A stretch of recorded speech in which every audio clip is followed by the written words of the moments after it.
We've got a great lineup today, and I'm really thrilled to welcome Noose and Jess from Manchester Metropolitan University. Noose and Jess, would you mind doing a little bit of an introduction? Yeah, no problem. Good afternoon, everybody. I'm Jess Pringle. I'm Assistant Director of Organisational Development at Manchester Metropolitan University. And I'm Noose Saha Williams, and I'm Employee Engagement Manager at the university. Thank you.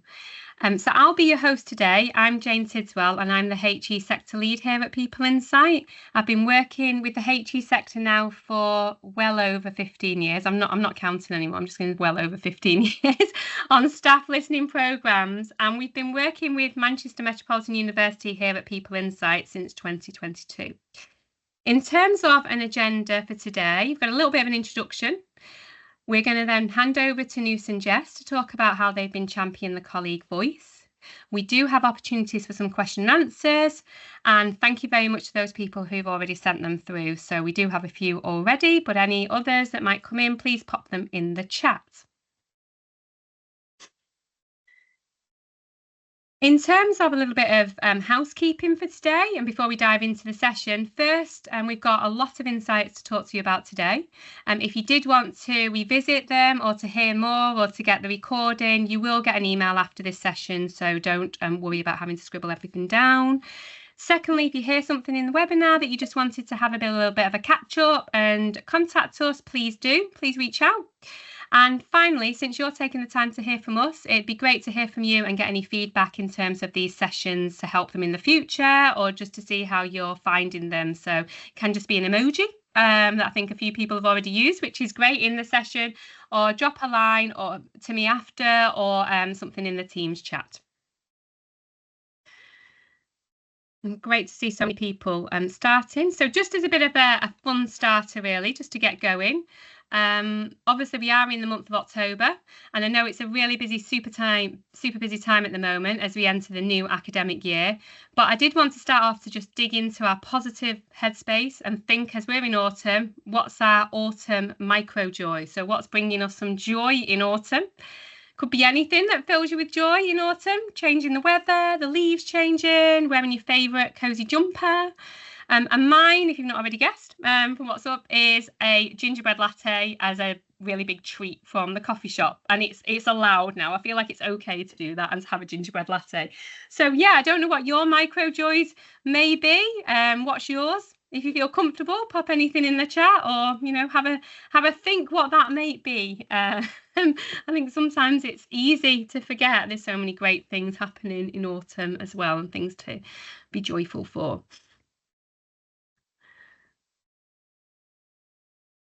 Okay, moving on then in the session, just as a bit of an introduction to People Insight. For those of you who don't know us, our mission is to be the most actionable employee experience platform powered by the people.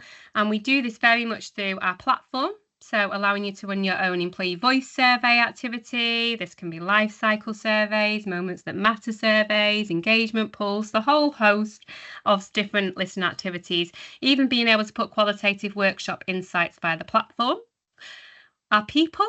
I'm so privileged to work with so many amazing people here at People Insight, from the technical people, our project managers, the OD specialists, comms, and all our coaches as well, all with the same goal to support our clients to get the most from their staff listening. And finally, the action side. So such an easy word to say, but this can be really hard to execute in practice, especially in the HE sector, I would say. So our team and tech are set up to help to support you in making that change happen post-survey through the platform, but also taking people on the journey too. For those of you who don't know, in terms of our HE work, we have a dedicated HE team servicing our wonderful HE clients here. It is a real privilege to work with so many amazing universities, and it's certainly the reason I'm engaged and love what I do. Seeing all the passion and the dedication from across the sector, giving a voice to your staff, even when it's really challenging times, as I know it is for many at the moment, and using those insights to make changes happen. In terms of PI, so we work with just over 75 universities at the moment on their employee listening. Each has their own listening strategy and programme. We're supporting with the execution of different elements, might be the engagement, for example, and also taking people on that journey as well, from the senior stakeholders, the managers, the local teams, and being there for the main client as well, being there for you as a contact to support you. Obviously, we do have really strong benchmarking as a result of all the universities that we work with. So we've got lots of sector norms, including the Russell Group, post-92, pre-92, Scottish universities, academic and professional services. And I'm going to do a little update later on with our more granular benchmarks as well.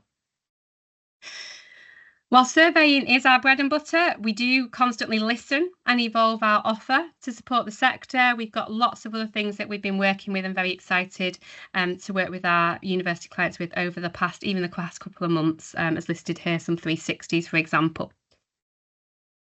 I'm going to move on and I'm going to hand over to Jess and Noose to tell us about how they've been championing their colleague voice. So I'll let you take over, Jess and Noose. Thanks very much, Jane. Let me just take control. There we go. So good afternoon, everybody. Great to be here and great to have so many people join the call. And thank you so much for People Insight for having us. We're really excited to be talking about our journey that we are couple of years into in ensuring employee voice is at the forefront of everything that we do as part of our Great Place to Work strategy. However, what I will start with is we're really, really proud of the progress that we have made over the last couple of years, but we absolutely recognise that we are still on this journey. We're absolutely nowhere near perfect, and we're looking forward to kind of continuing to hear from others and learning how we can continue to improve as well. But today, what we wanted to talk to you about and what we hope you'll get out of the session is how we have created a culture of employee listening alongside the commitment to take action, and how this has shaped the university's strategic direction. And that's right from the beginning of making the decision to move to People Insight. The progress that we have made since we started working with People Insight and how that has shaped our Great Place to Work strategy. We hope that we'll demonstrate that how we have created that culture of high engagement has supported the high performance culture that we are seeing across the university. And then we'll go on to discuss how we are continuing to use and develop those insights to shape what and how we do things, including the work that we are delivering at the moment around our employee value proposition. So firstly, well, I've already done introduction, so we'll skip over that bit, but let me tell you a little bit about Manchester Metropolitan University. We are one of the largest and most popular universities in the UK, with around 36,000 students and 5,000 colleagues. We have a dual commitment to outstanding research and excellent education, and we work collaboratively to transform lives by driving innovation and progress. And at the forefront of that is ensuring that we empower our people and places to reach their full potential. For our colleagues, we see ourselves much more than a university. We are a place where ambitious people join and unite as a diverse and inclusive community to make meaningful connections, where we believe our world-class facilities combine with exceptional minds to improve lives through innovation. And our colleagues, we really believe our colleagues transform lives together and make a difference where their work can be forever bold and life-changing. 2024, as we've got on the screen, is a significant year for our university as we reach the historic milestone of being 200 years old. So a really special year for us this year.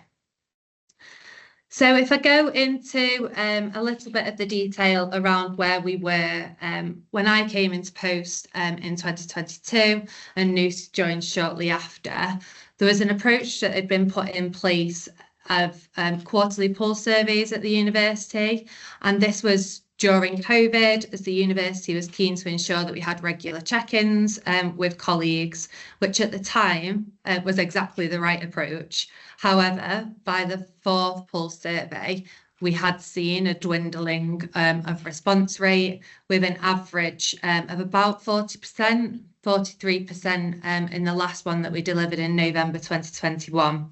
It really started to demonstrate the survey fatigue we had with colleagues. And not only by colleagues, but also by leaders. It was reported back to us that leaders didn't feel they had enough time to really analyse the results, be putting meaningful actions in place. Therefore, we saw this engagement level steady out at about late 50s, early 60s. And the other thing that we needed to consider as well was the intensity of resource that it was taking up across the directorate as well, because we were doing all of those pulse surveys, all the analysis of results through Microsoft Forms, Power BI, and what that led to is, despite it being anonymous, one of the main colleague feedback we received was that colleagues had concerns about confidentiality, which linked into the response rate and obviously really being able to hear that employee voice that we were wanting to achieve. So, given all of that and the introduction to our Great Place to Work strategy in 22, of one of which the drivers was employee engagement, we agreed a new approach to employee voice with our executive, that we would contract an external survey supplier to deliver and analyse future surveys, which of course is where People Insight came in. And we hope that this would build colleague confidence in data collection, confidentiality, and could bring significant benefits to the methodology and analysis applied to the survey, including really significantly for us supporting our question set. And this really gave us an opportunity to reset, looking at how we did our comms and engagement approach and how we set expectation of the role of leaders within their roles for employee voice across the university. And I'll hand over to Noose to take us through the journey from there. Brilliant. Hello, everybody. So just following on from what Jess highlighted, the partnership with People Insight gave us a chance to really reset how we talked about the employee voice survey with colleagues. Obviously, the appointment of People Insight was the first tangible output of the feedback that they gave us through those pulse surveys over the previous years. And as Jess said, we also worked in partnership with one of our colleague forums to sense check our question set. So ahead of the first survey going live in November 2022, we made a real point of communicating how colleague voices were already shaping what we were doing and how, and we directly addressed some of the concerns colleagues had, for example, that piece around confidentiality and anonymity. So when we went live with the survey November 22, we already saw an immediate uplift in colleagues' reactions and responses. We had a response rate go from 43% in November 21 to 67% in November 2022, and advocacy saw a slight increase as well. We then spent a bit of time socialising that initial set of results and what they were telling us with our university executive group and also with our senior leaders.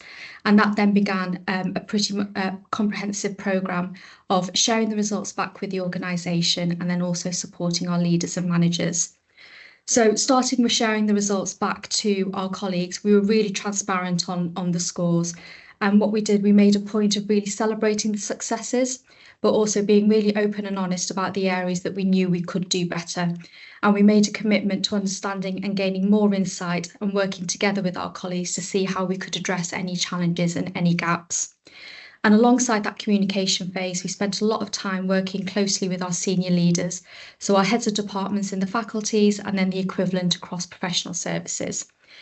This was really the first time that they'd had access to such detailed insight direct from their teams. So first of all, with People Insight support, and a big shout out to Lizzie, we guided them through the practicalities of navigating the dashboard so that they could really start to build a better picture beyond the headline numbers of how their teams were feeling. We also recommended that ahead of any team discussions, where the natural reaction is to jump straight into solutions mode, we recommended that they spend some time really getting to grips with what the data was telling them, encouraging them to spend the time identifying any areas that they might want to prioritise and focus on, but equally understand what they were doing really well so they could continue that to good effect. We also shared with our leaders a really flexible template with accompanying toolkits, guidance, resources and templates on how they then might want to approach the next steps with their team.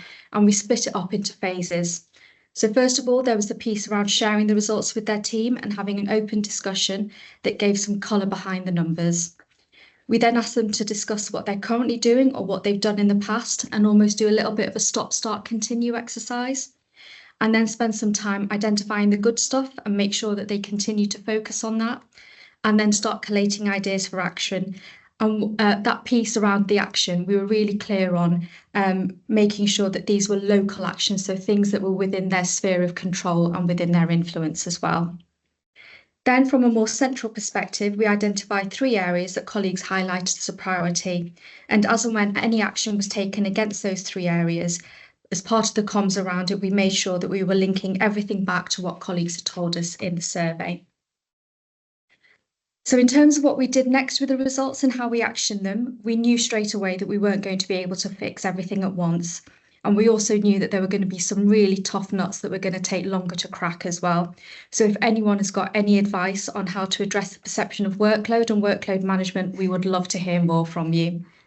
But what we did was we focused on our efforts on 3 areas based on that colleague insight. And we made a point of telling colleagues that that's what we would be focusing on.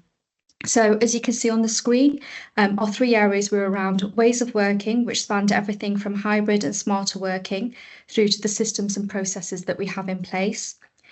Secondly, it was around our Road to 2030 strategy, which is our 10-year strategy and outlines our strategic objectives. And we wanted to make sure that all of our colleagues connected to the strategy and understood the role that they played and the contribution that they make towards reaching our ambitions.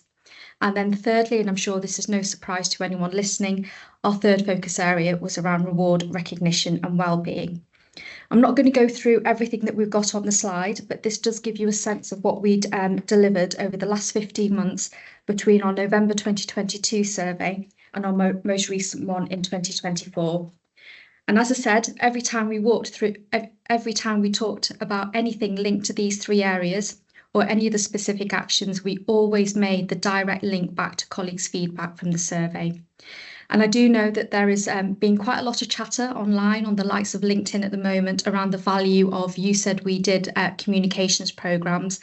But as a communications professional at heart, that's how I started my career. I always stick with the principle of saying something 7 times in 7 different ways. And we found that there was absolutely no harm in constantly reiterating those messages, both centrally through our internal comms channels, but also through our managers as well. And that work over the last 15 months seems to have paid off. As Jess said, we're absolutely not resting on our laurels and we are nowhere near perfect. And we know that we've got a lot to do and we're really keen to hear other people's views and opinions and suggestions. But having said that, we are very pleased about where we are at the moment and with this year's results. We ran the survey in February 2024 and we saw another uplift in our response rate to 70%. Our overall engagement score is 80%, which is up 6 percentage points compared to the previous survey. And our advocacy score, based on would you recommend us as a good employer, went up 11 percentage points, all of which meant that we were awarded People Insight's Outstanding Workplace Award. And then when you look across the question set as a whole, across all the themes of the survey, we saw an improvement of at least 4 percentage points. Our strongest areas keep getting stronger, and pretty much across the board, we did see above sector benchmark and average scores as well. And pleasingly, the results highlighted that we got our priorities right in terms of what we've been focusing on in the last 15 months, where we saw our 3 focus areas had clear increases in perception, including around that crucial question around belief that action will be taken. So while the results tell a great story in themselves, the knock-on effect in terms of the culture that we're creating has been really clear, and it's especially nice to see that in our 200th year. And whilst we can't make direct links between our engagement scores and the university's overall performance, what we can show is that culture really does eat strategy for breakfast. Our engagement score is an indicator of our people, purpose and values-led culture, which has enabled our colleagues and our performance to thrive in our 200th anniversary. So this year, we've achieved TEF Gold status. We've seen improved positions in the knowledge exchange framework. We achieved our highest ever NSS scores. We've had our highest amount of research grants awarded at over 30 million. We've seen across the board improvements in our university rankings. And for the 11th year in a row, we are one of the top 3 most sustainable universities in the country. And what this also has done, it's given us the confidence to be a bit bold and shout about our achievements. Some of you may know that we won 2 UHR awards earlier this year, and we also achieved 2 highly commended positions with the Greater Manchester Good Employment Charter and also with the CIPD. And those awards are a recognition for the vast variety of work that we've delivered, from recruitment processes and the development of education pathways through to remuneration as well. But our employee voice doesn't just stop with action plans. We're actually using our colleague voices to great effect to help shape our Great Place to Work strategy, which is in effect our people strategy, and also our inclusive and diverse culture strategy as well. So using the insight that we got from the survey and also with focus groups and interviews and consultation, we developed the people strategies that have been in place over the last couple of years. So everything has been rooted in our colleagues' priorities.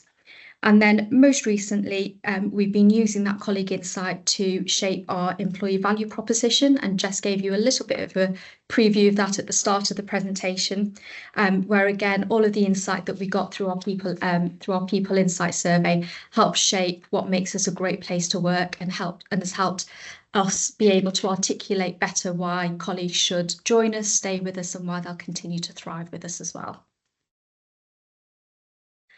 So if we were to recommend doing 3 things on the back of what we've learned over the last 2 years, the first one I think is a pretty obvious one, and I know that we hear this a lot, but it really is about communication, and linking everything back to colleagues' feedback so that they can really see how we've listened, learned, and taken action.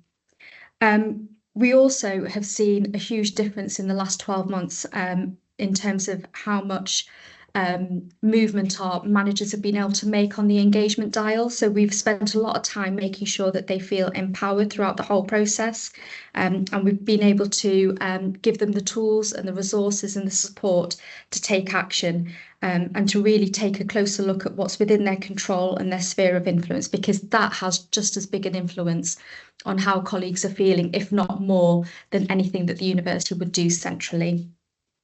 And then finally, we'd recommend really putting the effort into taking your senior leaders with you. We know that they care. We know that they do want to understand how their teams are feeling. So it's really worth spending the time to sit down with them, understand what their own drivers of engagement are, what the outputs are that they want to see, and being able to work with them to ensure that all of those goals can be aligned. And that was it from the presentation side. Thank you so much, Noose and Jess. There's a huge amount that you have been working on and sharing your story. Hopefully, there's a lot of thoughts from the audience around maybe more questions. So it would be great just to, have a minute to think and, is there any observations from the audience, any thoughts, any questions? I know there was quite a lot. We have had a few come through. So maybe whilst you're having a think, if there's anything in particular that you wanted to ask Jess and Noose, then send a chat message. Or we've had a couple of questions already come through, so maybe we'll move on to that part where I'll go and share a couple of questions with you, Jess and Noose, if that's okay. Yeah, of course. Yeah, okay. So first of all then, this was a question that came in earlier on from people registering to attend. And you have kind of touched on this with your Great Place to Work strategy, but how does the data, how's it been from the survey support your people strategy? Yeah, shall I take that one? Yeah. So I think there's probably four ways, and I could probably think of more, but let's go with 4 to start with. I think the first one is ensuring that we are it enables us to ensure our priorities that are in our Great Place to Work strategy and in our associated Great Place to Work operational plan are correct. I think, as Noose said, alongside the majority of the sector, reward has been a focus of ours, and the survey data gave us that to back it up, which helps us drive progress in that place with senior leaders. So I think it's reassuring that our priorities are right. Secondly, one of the other drivers within our Great Place to Work strategy is performance. And as we know from research, if we can, there is links between high engagement and high performance. And I think ensuring that leaders know this is really enabling us to drive that engagement across the university, because performance is another priority as well, which is helping us drive that high performance culture. I think the third one is, as well as our advocacy score being one of our measures of Great Place to Work strategy, it is also one of the measures of our university Road to 2030 strategy, alongside things like NSS. So it's really up there in terms of significance, and I think that really enables us as a lever with leaders to ensure that actions are being delivered as part of Great Place to Work strategy. I can't even say that. With employee voice actions. And I think that the fourth one is that continuous willingness now to listen to employee voice, and that culture that we've created as part of those priorities that we know about. We are now looking at ways of trying to get employee voice to inform the ways of how we do things.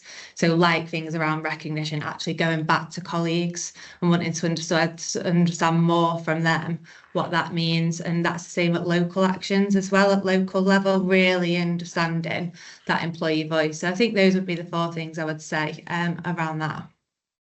Great, thank you. And your KPI for advocacy, is that institutional? Do leaders have that as their KPIs as well? Yeah, so it's an institutional KPI, and we have a big stretch target in place, hence why we're not resting on our laurels. But as part of then the university's planning round, those metrics are brought into that discussion every single year, and as part of the people plans, the employee voice actions are recognised as that, so that supports us in that way as well. Great, okay, thank you. So another one that's come up is, do you have any tips on how to get leaders using insights to create meaningful change and action? Yeah, if I take that one, so I think it is really all about empowerment and enablement. I think I mentioned earlier that our leaders and our managers had never had access to that level of insight before. So I think there was a question in the chat around who had access to the dashboards. And one of the big changes that we made when we did the survey the second time around is that we actually increased the number of leaders that had access to that information, because I think as we know, there's a lot of competition amongst your leadership community. If one group have got it, then the others want it as well. But going back to the original question, we spent a lot of time running workshops, running briefing sessions with our managers and leaders, talking about the type of insight that they'd get, how they could use it, and the impact that it could have.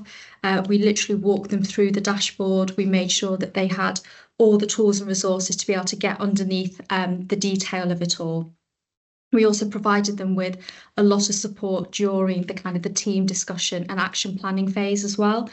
So we provided a really comprehensive toolkit that was full of templates. We mapped out the process across each of the phases in quite a lot of detail, made it as easy as possible for them as well to follow a process that worked for. We made it easy for them, but also flexible for them so that they could make it fit for their different teams and departments. We did try and manage them a little bit in terms of setting some timescales to work to. So myself and the rest of the employee engagement team, we work really closely with our business partners to try and have some oversight over what they're doing and to make sure that the conversation is ongoing. I know that we've probably all worked in places where a survey's done, everybody gets really excited about the results for the first 3 months, and then they kind of get locked away in a drawer somewhere. But what we've tried to do is make sure that that conversation continues all the way through. So I think it is just around empowering the managers, making sure that they know that we're available for support, and giving them all the tools and the resources to enable them to actually work with the detail. And I think also we've been really clear in our communications to the wider colleagues that, you know, we do expect to see some change on the back of the survey results. So that also then puts some accountability back on the managers as well. Yeah.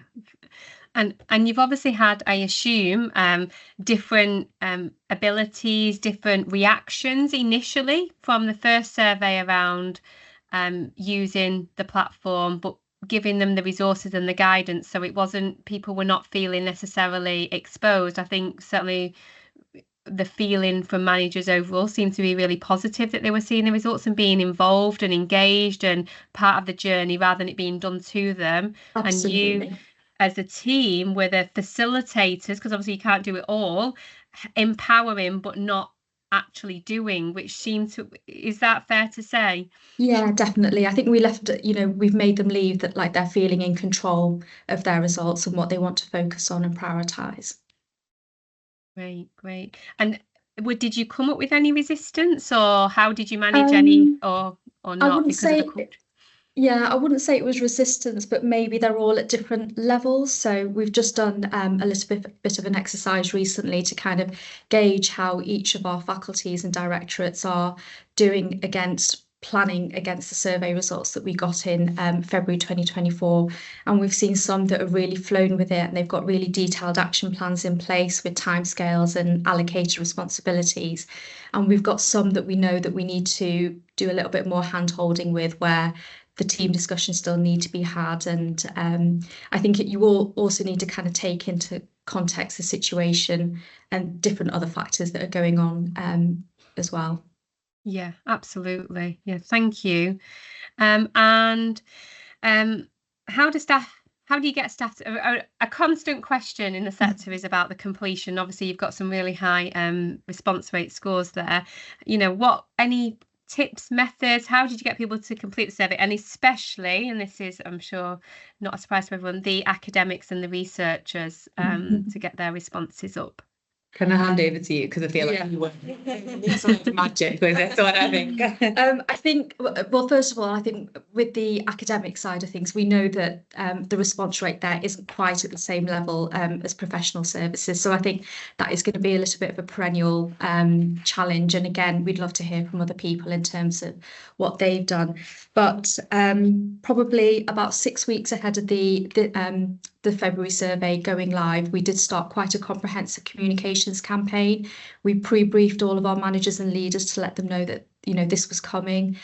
We did do a You Said We Did campaign, and again we empowered our managers with all of the detail behind that so that they could make it really relevant for their teams. We're very lucky at the university. We've got a really good network of various colleague forums and colleague networks. So again, we use that kind of peer-to-peer channel to kind of get the message out. We've obviously, through our estates team and campus team, we've got a lot of remote workers who don't have the same access to intranet and email newsletters. So again, we've worked directly with managers there, providing them with briefing packs. But we've also made use of good old posters in communal areas, but then also digital screens as they're walking past as well. And I think there's also that value in terms of people being able to see that we listened the last time round. Mm-hmm. And I think if people can see that, you know, that we've acted, that they're more willing to share their feedback the next time the survey comes around as well, because they know that something's going to be done about it. Yeah, absolutely. That's always my number one in terms of response rate, is actually what's going to happen as a result if it's the first one, but then also what did we do and why am I spending 10 minutes or 15 minutes completing the survey? What's happened? And I think what you said earlier, Noose, you know, the 7-time rule, I'm going to say, that, you know, telling people in whatever method, this is what we did because of the staff survey, because we listened to you, and making that really clear link, which you've done so wonderfully in your comms. So if you didn't get it the first time in this message, it's in a different message. And then you think, actually, it's being used. And with yourselves as well, managers are talking and have that autonomy to talk to their staff around the results. So they're hearing locally that the results are being used too. I'm sure would have helped as well with the response rates going up the second time round. And I think there was a real appetite amongst our, we took a little bit of time to understand our results before we shared them out with our leaders and managers, but there was a real appetite, wasn't there, for them to get their hands on their results. They really wanted to know what people were saying, and also to see what progress they'd made compared to 15 months ago. Yeah. Great. And then communication. Obviously, you've mentioned about how did you communicate actions. Lots of different posters. Presumably, it came from the top as well in terms of those overall actions. And then locally, have you been sharing any local actions? Yeah, so that's been, I mean, again, we're lucky in that certainly from a faculty perspective, we've got internal comms business partners that work specifically with each of our faculties. So again, our team worked closely with the comms partners to make sure that those local actions were well communicated. But I think, you know, we tried to make sure that the use said we didn't all just happen in the 6 weeks before the survey went live. What we tried to do is every time we launched something or launched something new or did something differently, we always linked it back to the survey feedback. So there was a constant drip feed throughout the 15 months of people actually seeing their feedback being turned into action. Amazing. Okay. And this is a question, maybe generally, maybe other people might have some ideas on this one as well. How do you get your senior leadership bought in to the process of listening? Obviously, you know, you've got a lot of buy-in your side. Yeah, we have. We're fortunate in the regard that our Vice Chancellor is really supportive of the employee voice survey and, you know, taking action on the back of that. Although I think we did see a difference when we moved to working with people insight, and that ability to have benchmarking across the sector, across private sector. And I think that is what leaders were really interested in. So I think one of my biggest advice is like, what is important to senior leaders, and ensure that you're able to provide that as part of the overall employee voice is really important.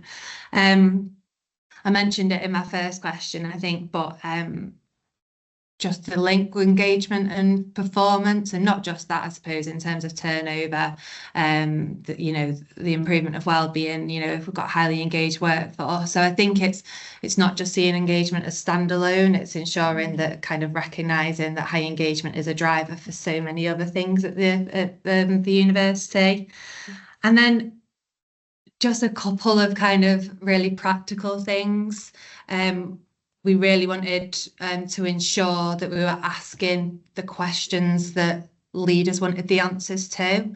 So at the very beginning of each survey, we're really conscious of making sure that those questions have been seen by heads of department, our colleague forums, our university executive group. So they're bought in from the very start, making sure that we're asking the right questions. And I think then the other practical element, and it links into a question in the chat actually, around one of the challenges that we have engagement. And I think this will not even just be across the sector, but it's within, you know, in every leadership role is associated with workload and the time to take action on the back of employee voice. And I think that's what we were really conscious of when we were looking for leaders to take action. We were clear that we didn't expect a massive action plan. It was actually looking at the three biggest priorities or influence of engagement that came through in their dashboard that would make the biggest difference, and concentrating on those rather than streams and streams of actions. And that's exactly the same that we did at an institutional level as well. So some practical examples there, I think, which helps them leaders to actually do the do. Yeah, absolutely. And just focusing on them top three engage drivers for the engagement side of things. Okay, thank you so much. We've got a couple of questions and I can see them coming. So maybe if it's okay with you, we'll have a couple of questions. So Yvonne's asked, what would you consider your biggest challenges around engagement? So I think that one that I just mentioned is one of the biggest, I think, is just considering how many priorities there are around the university. How can we make, not as easy, that's not the right word, but how can we put the support in place to make sure that leaders are understanding their role and responsibility within the engagement space? So all the toolkits, etc., all the briefings, making sure they understood the use of the dashboard would be one of the biggest challenge that I think we had to overcome, was really thinking how could we get them to take action. I don't know if there's anything. Yeah, I think there's probably a couple of things for me. I think, first of all, we're really pleased with our engagement score and advocacy score, and they are high. So I think the challenge in itself is going to be maintaining that. I think it's always easier to kind of improve from a lower starting point. And I think also the approach that we're taking this second time around is much more devolved. So when we got the results of the survey that we did in November 2022, we knew immediately that there were certain actions that we could do at an institutional level that would have a good impact. And we've kind of seen that reflected in the February 24 results. This year, what the results are kind of showing us is that actually it is what's going to have a really big impact is what's being done locally. And so it's making sure that we're continuing to empower, enable, support our leaders and managers to maintain that momentum and make sure that they feel that they've got the support from our team to be able to do that. Great, thank you. I'm just having a look now. In terms of the toolkit that you used, obviously you've created quite a lot of toolkits. Any thoughts on how you did them or what worked well with those toolkits? Yeah, so there was probably two elements to the toolkit. There was the kind of the very practical side in terms of getting used to the People Insight dashboard. I'm sure those of you who use People Insight, you can lose whole days and get down all sorts of kind of rabbit warrens when you're trying to interrogate the data. So we spent a lot of time making sure that our leaders and managers were comfortable with the dashboard, and we provided them with literally step-by-step guidance on this is how you go to get this and this is what this means. And we also produced a series of how-to videos as well. And then the second half of the toolkit was really guidance on a phased approach on what do you do with this information. So guidance on sharing the results with your team, guidance on how to run an open conversation session to get a little bit more detail behind the numbers, some templates and some recommendations on then how to run an action planning session, how to prioritise all the ideas that people no doubt generate in those kind of sessions, and also making sure that they're prioritised based on impact as well and urgency. So it was really looking at each of the stages of results sharing, discussion, and then action planning, and then also some guidance around maintaining that momentum through the year as well. Thank you. And Geraldine's asked a good question. What's the size of your team? How to support all this great work that's going on? Yeah, so the employee engagement team itself is there's 4 of us. And we do particularly have one of the team who business partners with our estates and campus development and facilities team, because we know that the drivers of engagement, particularly for our colleagues on the lower grades, are very different to maybe our academic and our professional services colleagues. But we do work really closely with our business partners, our HR business partners, but then also with key teams such as our comms team, our marketing team, the internal comms team, and also the rest of our people and OD team as well. So it is really a collaborative effort. Can I just come in at that stage, Jane, as well? It's kind of related, but just recognising as well that quite a lot of the comments that we saw across the employee voice survey was about some of trying to think of some examples, but around how we could improve service delivery in terms of IT provision as such. So we were really clear that in terms of analysing that data as well, we would then work with those directorates who could also have an impact on improving employee voice as well. So that was a piece of work that the team took with our employee engagement subgroup colleagues to make sure that we were kind of looking at that side of things as well. Yeah. So Great. yeah, it's a bigger team effort, I suppose, Yes. but absolutely led by the employee engagement team. Yeah, and like you said, there's 4 of you with other roles as well, not just obviously only focused on the survey, but there's 4 core people your side. Yeah. And then your other, collaborating with your colleagues as well. Yeah. Okay, we've got a couple more questions before we move on. Let's have a quick look. We've done that one. Oh, that's a good one. Emma's asked, any thoughts? Great to see the progress. Any thoughts on how to progress actions with financial restrictions that's being experienced obviously across the sector at the moment? Did you have allocated budget for initiatives that you're going to do after? How did you know was things already in the pipeline? Just thinking about the budgeting when things do come through from the survey results afterwards and the initiatives. Yeah, so we don't have an allocated budget for action planning, and that's all devolved within the faculties and directorates. In terms of we have seen that this year as well, in terms of one of the themes around reward and recognising that actually we need to do more around the recognition part of reward, and how can we support leaders to recognise colleagues in non-financial ways. So that's a big action, recognising there's only so much that we're able to put in place from a reward perspective. So I think that's probably one example of where we're looking to try and take action without the financial implications behind it. So it's highlighting some of the stuff that's already there as well, because you've got quite a lot, and letting staff know in the comms as well. You've mentioned recognition, and this is what we're actually doing, or these are the different things that you can do to recognise colleagues. Yeah, absolutely. Great.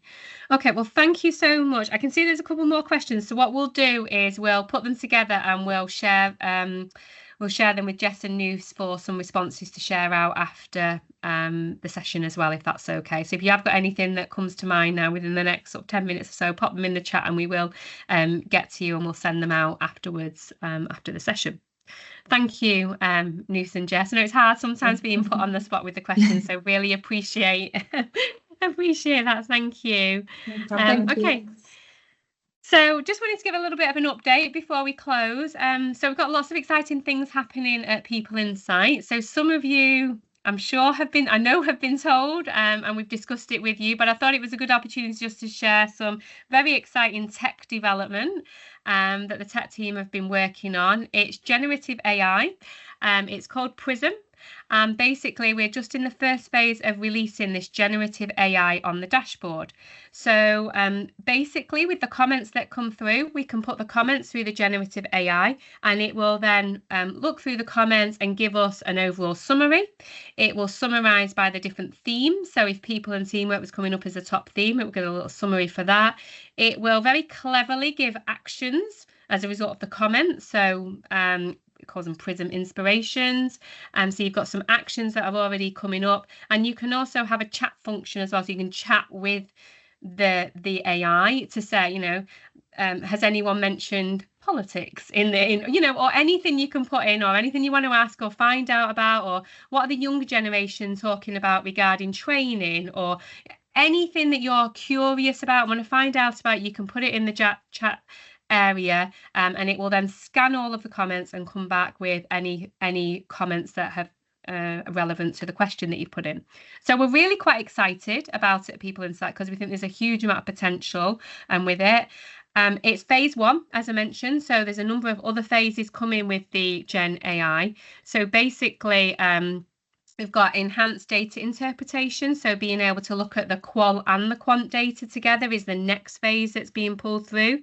Connecting insights from different data sets, so whether that's from business metrics or other surveys. So if you've got a joiners, a leavers, an engagement and a pulse, it will look at all of the data from the qual and the quantitative to give you an oversight. So if you were going to do something like a 12-month report of what's our employee voice and what's being said from things that have gone through the platform, you will then get a summary through the AI and really quick, and you can filter it too. So if you wanted to look for a certain faculty, you can go in and filter and look for that faculty and what's happened with their employee voice over that, say, 12-month period. So we're really excited about that.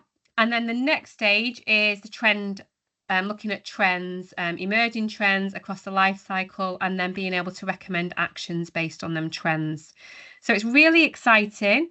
I know that obviously universities are embracing AI at different stages, and there's a lot of work going on your side. But if you did want to reach out, if you wanted to talk through that with us or see it in practice, very happy to do so. I know I've spoke to a few people already around PRISM and the generative AI.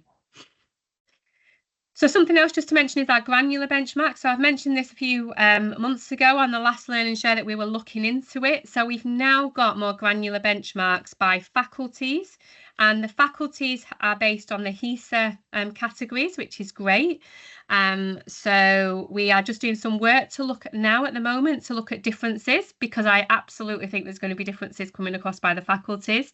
So we're taking a look at all of the data to see what the data is telling us about engagement, employee voice across by faculty level. So are we seeing a difference between medicine, for example, and the arts or not? That's a finding in itself, but we want to explore that further by gender, by age, by university colleges, so universities with colleges, and also by corporate functions as well. So it's there. We're just working on the data, and we can talk more to you about it individually if there's anything in particular you wanted to ask us about on that. But yeah, very excited to have the granular benchmarks actually coming to fruition. And then a bit of a plea, really. We need your help. So basically, we're doing some other research, and we're currently looking to partner with universities in the US, around the world. And it's part of some research that we're doing to look at university data, HEI data in different cultures, and how engagement may or may not be different. So we do already have a few data sets, which is great, but we want some more to be able to get more robust data. As well, we're being asked more and more, as we are international, to create an international benchmark. So, the ideal would be to have, being able to benchmark against the Global 50, for example.